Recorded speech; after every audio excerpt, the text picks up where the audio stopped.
Hey you guys, it's Peter, and welcome to my channel, Peterisms, where I tell stories of my life and just little things that I have learned as I have grown into the person that I am today. And I have to tell you what is funny before I start this video today, is that I went into the bathroom, which is where I keep all of my meditation books. And I probably have like 20 meditation books in the bathroom. And then I keep them like in the, in this little area in the corner, like right when you walk in. And then I probably have another 20 in the basement. I have a lot of meditation books. Anyway, I open them and I just kind of like look at the title or, you know, read like maybe the first couple sentences of each meditation. And I was going through the ones that I hadn't read earlier, you know, like when I read them for myself for the day. And it was like each one of them, I was like, no, this isn't good for me. It wasn't that they weren't great meditations. It was that to make them applicable to a video to discuss in a universal way was really difficult. And I literally went through like 5 meditation books. I was like, okay, so maybe the universe is telling me not to do a Peterisms video today. But I did find 2 meditations finally that kind of spoke to me on a more universal level. So, you know, it's hard because sometimes my meditations will be very specific about a certain step in a 12-step program, and I try to steer away from those meditations for those people out there that, you know, are not in a recovery program, or they will be about very specific things like about like earning money or losing weight or things like that, and I don't love to talk about specific things about that and talk the whole video about that. So I like them to be more about kind of universal philosophical ideas of just how we think on a day-to-day basis. So that's kind of one way that I try to pick the meditations that I speak about over here every day. So the 2 books that I picked for today are from Nightlight by Amy Dean, which is a book of nighttime meditations that you like read before you go to bed. I love this book. I actually think I have 2 versions of this because I gave my mom one, or she put her name in all of her books, so this must be mine. I love this book. And then Meditations for Living in Balance, which you guys know is another favorite of mine. All right, so let's read from the Nightlight first. So you guys can, as you're getting into bed, you can think about this meditation. September 23rd. No one can really pull you up very high. You lose your grip on the rope. But on your own 2 feet, you can climb mountains. Louis Brandeis. Depending upon people, places, or things to help us live our lives is a sure setup for disappointment and failure. No one person or geographic location or material item can give us answers. None of them can bring us happiness, security, maturity, or faith. We have been given everything we need to find our own answers. Although today may have been filled with questions, we can remember now that we have the tools we need. Our higher power has brought people to us who we need to hear. Our path has led us onto a well-traveled road with a foundation of strength. By the grace of God and our fellow travelers, we can follow the road to the greatest of heights. How can I use the resources my higher power gave me to find my own 2 feet? Interesting meditation, you know, this idea of kind of Dorothy and the Wizard of Oz, that everything that I was looking for was in my own backyard. And I really like that idea, you know. I think early in my life, like in my early 20s, especially around the time that I got sober, and after that, maybe the first year or 2, and even before I got sober, you know, like I think I was this very kind of like dreamy person, you know, this very kind of, you know, I thought of myself as deeply philanthropic, speaking of philanthropic, not philanthropic, deeply philosophical. No, when in my using years, I definitely wasn't philanthropic. But, you know, I thought of myself as this deeply philosophical person, you know, especially at 2 o'clock in the morning when candles were lit and the alcohol was flowing. You know, that was when I was the most philosophical. But, you know, like, after I got sober, I think I really looked for kind of the answers to the world, you know, what is the meaning of life and those kinds of things. And, you know, how are you, like, what are relationships supposed to be like? Not just romantically, but with like people. And, you know, how do you find your dream career? You know, all of these huge questions that we have in the world, right? And the only thing that I can tell you as I have gotten older that I have learned, and, you know, I just turned 50, and to a lot of people, they're like, 50's not that old. To me, I never really thought I would be 50, so it's weird to be 50 now. But I will tell you, the only thing that I think I've learned is the saying that my best friend Tanya says a lot, which I really love. And I think it just defines yourself as you get older, is that the road narrows. And for me, in all of those questions, the road has just narrowed, you know? And it's become very small, like those questions. You know, like I've talked on here in the past about this interview that Oprah did with RuPaul. And Oprah asked RuPaul, like, what do you believe the meaning of life is? And I'm just paraphrasing. You can go watch this interview on YouTube. It's a fantastic interview. And in the interview, RuPaul said, you know, I think that you're supposed to, and you know, RuPaul has come out and said that he's sober. RuPaul said, I think that you're supposed to basically, you know, like clean up the wreckage of your past, you know, be a better person, a kinder person, and then have fun. And, you know, like, realize that your life is meant for enjoyment, not hurting people, but like absolute enjoyment. And then being a role model to other people, that is how you're supposed to live your life. That life is supposed to be like this piece of fruit, you know, that you eat and like the juice just comes down your face. And it's interesting when I hear that interview, that purpose of that, or that definition of the meaning of life, right, is to clean up all of the wreckage of your past and then live the best life that you possibly can, right? And then as being representative to other people, that this is what life is about, to live fully. And I think that's such a fantastic definition, you know? And it's interesting because I saw an interview with one of the queens that was on RuPaul's Drag Race, and they asked this queen, they said something like, what's something about RuPaul that we wouldn't know? And they said that during breaks, like from, you know, like when they're taking breaks on the show, that there was this warehouse like next door, and that they happened to be on a bathroom break. And so they just like peeked into the warehouse, and RuPaul had like disco music cranked, and like it was really low lit in there, and RuPaul was roller skating around to this disco music. And I just think that that's such a perfect example of living your life to the fullest and enjoying every minute of it, you know? I think as you get older, or I think as I've gotten older, I can only speak to my experience, strength, and hope, that the road has narrowed for me. You know, it's not this deeply philosophical thing. You know, it's not like, okay, your purpose in life is to solve the world's problems or help 1 million people. You know, if you help one person, I think that's a lot, you know, I do. I think if your words or your story or your sharing something about your life impacts somebody else or helps somebody else, or something that you've done has helped somebody else, I think you've served your purpose. I think you've done a lot more than some people do, right? I think we sometimes don't realize truly how many selfish people there are on this planet.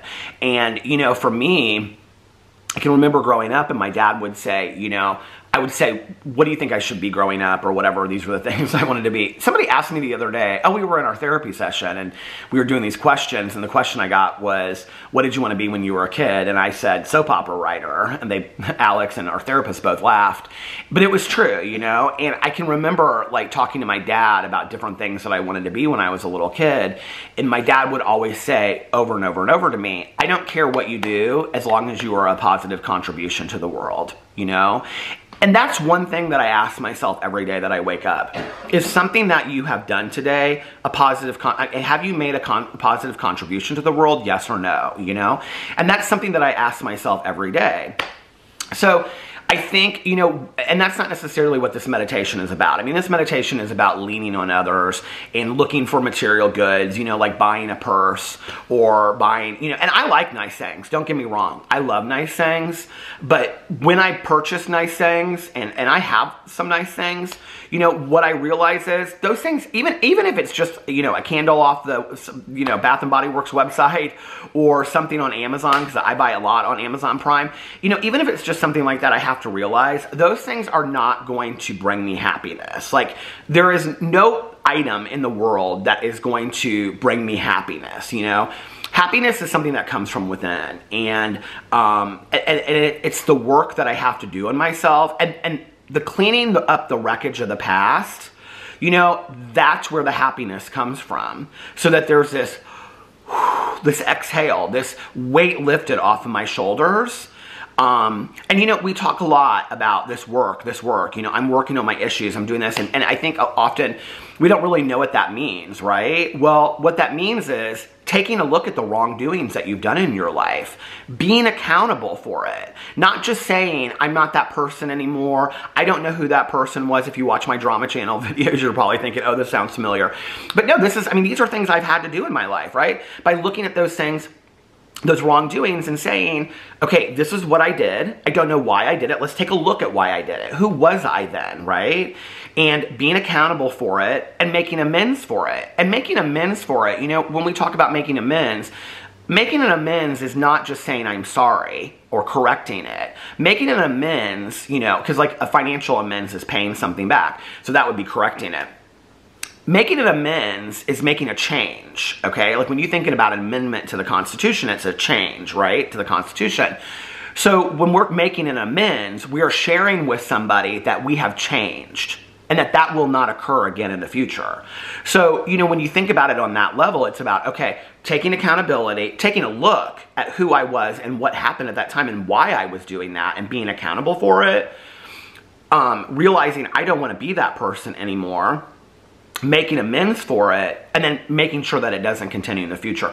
And that's the work. You know, that's the work that we have to do. And once we do that, you know, it's like, I always look at it as like a bag of issues, you know, like I have this huge bag of issues that I have, right? Like kind of like Marley's chains in A Christmas Carol, you know, Charles Dickens' A Christmas Carol. And then I have this bag of issues. And like I take one issue out and I look at it and I go, oh, okay, well this happened in, you know, 1996. And then I look at it and I do those stages that I just talked about.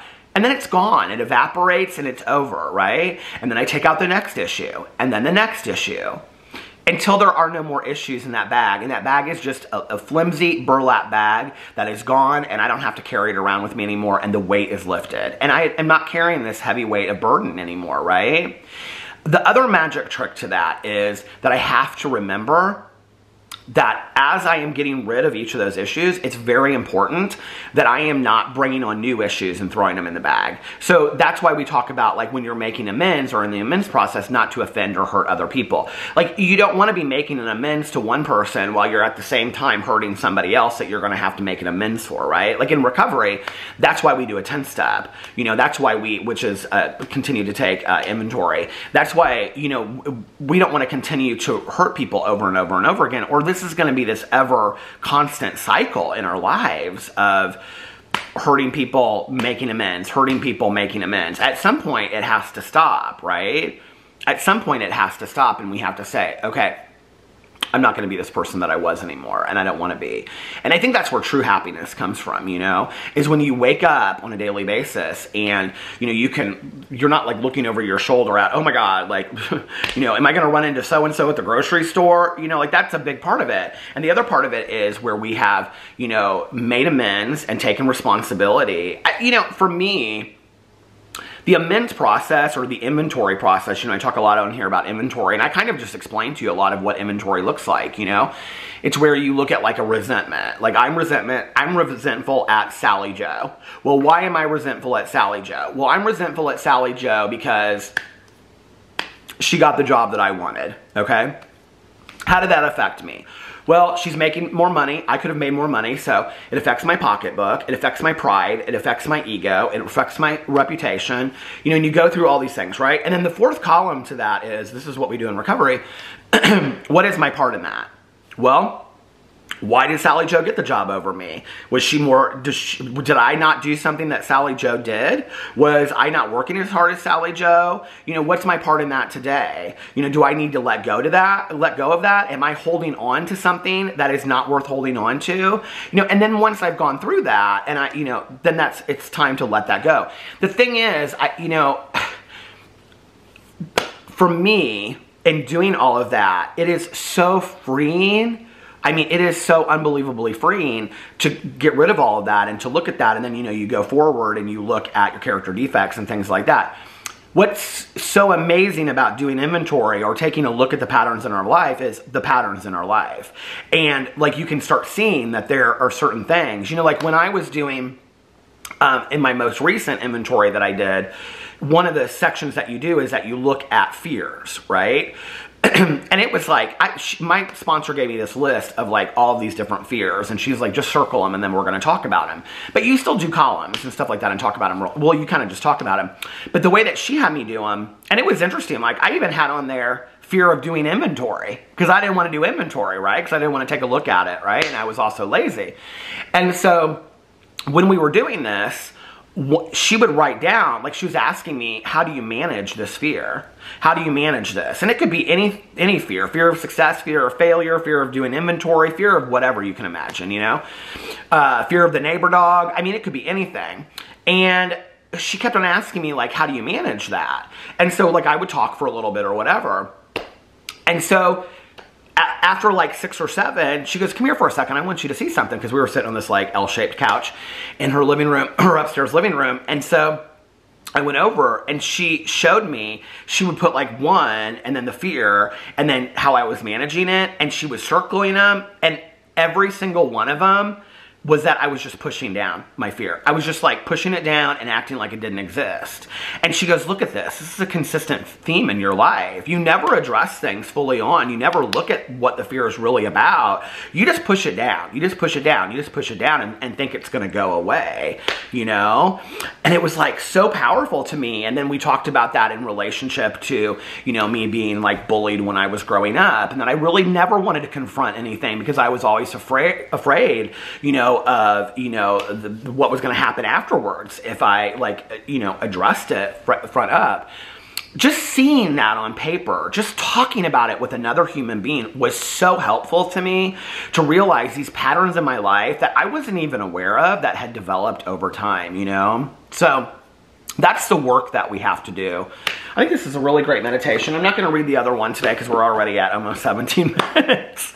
So anyway, let me know what you think in the comment section below. I hope that you guys are having a fantastic beginning to your weekend. I love you guys and I'll see you tomorrow. Bye.